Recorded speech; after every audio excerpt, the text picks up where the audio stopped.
de son Excellence Monseigneur Samuel Cléda, archevêque métropolitain de Douala, suite à la proclamation des résultats de l'élection présidentielle du 12 octobre 2025 et les violences post-électorales.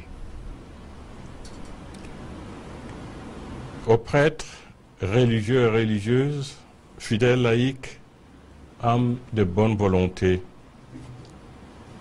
un cri s'élève dans Rama, une plainte et des pleurs d'amertume. C'est Rachel qui pleure ses fils. Elle refuse d'être consolée car ses fils ne sont plus. Jérémie 31, 15. L'élection présidentielle du 12 octobre 2025 s'est présentée pour nous, Camerounaises et Camerounais, comme le kairos, c'est-à-dire le moment favorable pour écrire une nouvelle page de notre histoire, le changement. Nous avons, pour une large majorité, exprimé ce désir, cette volonté, cette aspiration profonde de notre cœur et de notre âme par le choix massif du candidat, du leader que nous avons estimé capable de rassasier cette grande faim et d'étancher cette immense soif du peuple camerounais. À travers les réactions des uns et des autres après la proclamation des résultats de l'élection présidentielle du 12 octobre 2025, de nombreux citoyens qui s'attendaient à un avenir meilleur ont eu la ferme conviction que leur choix n'a pas été respecté. Il a été méprisé et pire encore ignoré. Aujourd'hui, leur déception est immense. Face à cette attitude qui a indigné une majorité écrasante des Camerounais et la communauté internationale, tous les responsables de notre pays sont invités à réfléchir en profondeur sur les conséquences de la situation actuelle. Car la proclamation des résultats du 12 octobre 2025 avait la déception et l'indignation qu'elle a ravivé dans la pensée et le cœur d'un grand nombre de nos compatriotes, a donné lieu à des marches et manifestations à caractère pacifique. Malheureusement, elles ont connu de graves dérives à travers des actes de vandalisme, de pillage, de vol aux conséquences graves sur la vie matérielle et économique de beaucoup de personnes innocentes dans les villes comme Douala, Garoua, Maroua, Bertoua, Chang, etc. Ce qui est déplorable et condamnable. En effet, d'une part, des édifices publics, certains établissements commerciaux et des boutiques ont été saccagés, pillés, vidés et d'autres incendiés. Ces actes regrettables et répréhensibles ont plongé leurs propriétaires dans le désarroi et la misère. D'autre part, des violences verbales et physiques, des intimidations ont été exercées sur les populations.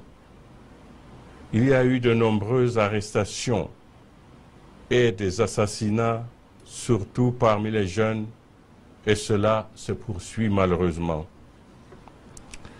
Tout en travaillant sur une autre manière de sauvegarder la sécurité des personnes et des biens, il est indispensable que ces violences, ces intimidations, ces arrestations et assassinats prennent fin.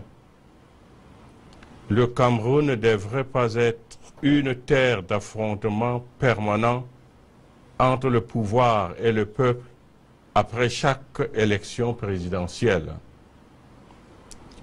La démocratie ne s'accommode pas des coups de canon, des menaces, des arrestations arbitraires et des intimidations des citoyens qui ont une pensée contraire. On n'organise pas une élection pour tuer les citoyens. On ne gouverne pas un peuple avec les armes. Aucun gouvernement au monde ne peut répondre à ses aspirations légitimes et profondes, comme le recommande l'apôtre Pierre. Soyez les pasteurs du troupeau de Dieu qui se trouve chez vous. Veillez sur lui, non par contrainte, mais de plein gré selon Dieu, non par cupidité, mais par dévouement, non pas en commandant en maître à ceux qui vous sont confiés, mais en devenant les modèles du troupeau. Cet appel s'adresse à tout dirigeant. Il est temps que nous nous penchions sérieusement sur les origines profondes de ce malaise, de cette colère, de ce ras-le-bol qui pousse les Camerounais à avoir de tels agissements et de trouver des solutions appropriées. Nos compatriotes demandent à être écoutés, que leurs besoins et aspirations profondes soient pris en compte et considérés. Le Cameroun profond crie sa souffrance, sa misère. Les populations ont faim parce qu'elles n'ont pas de travail. Le taux de chômage général actuel est estimé à 74% et celui de pauvreté au Cameroun en 2024 est à environ 37,7%. 10,1 millions de Camerounais vivent avec moins de 1000 francs CFA par jour. Le Cameroun compte plus de 6 millions de citoyens sur les routes de l'exil ou de l'immigration clandestine, confère Centre d'études stratégiques d'Afrique. Notre pays est dépourvu d'un système économique fiable pourvoyeur d'emplois. Le déficit énergétique ou électricité ne permet pas le développement du tissu économique. Le peuple inquiet est de cette situation qui perdure, sans aucun signe d'espoir à l'horizon. Des citoyens ou de familles préfèrent s'en aller à l'étranger. Un peuple qui descend dans la rue pour crier son désespoir exprime une rupture et interpelle la conscience des dirigeants. Si des milliards de nos francs sont dépensés pour organiser les élections, on peut également en trouver pour le bien-être des populations.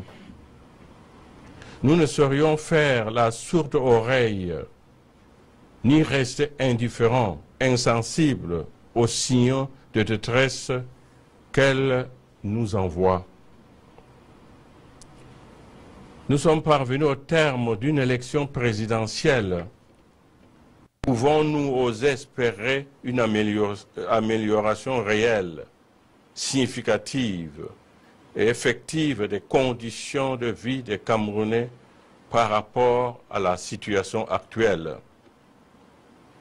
Cette situation qui est marquée par la malgouvernance, le chômage, l'émigration des jeunes, la sous-scolarisation, le manque d'emploi, le délabrement des routes, le déficit énergétique, les injustices les inégalités sociales, la corruption, l'exploitation des richesses du pays par une minorité de Camerounais, un luxe insolent de certains pendant qu'une majorité croupit dans la misère, l'insécurité grandissante, la vie chère, le tribalisme, l'inégale répartition des richesses du pays, l'usage du bien commun à des fins égoïstes. Tout cela entraîne un climat social tendu et délétère. L'apaisement et la préservation de la paix et de la stabilité dans notre pays aujourd'hui passent par une prise de conscience collective de ces différentes crises qui minent notre pays et engendrent la souffrance et la misère des Camerounais et la ferme volonté d'y apporter des solutions appropriées.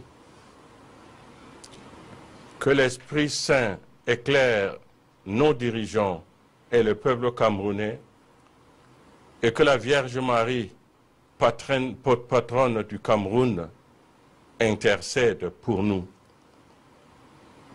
Donné le 1er novembre 2025 en la solennité de la Toussaint. Je vous salue Marie, de grâce, le Seigneur est avec vous. Vous êtes bénie entre toutes les femmes, et Jésus, le fruit de vos entrailles, est béni. Sainte Marie, Mère de Dieu, priez pour nous pauvres pécheurs, maintenant et à l'heure de notre mort. Amen. Au nom du Père et du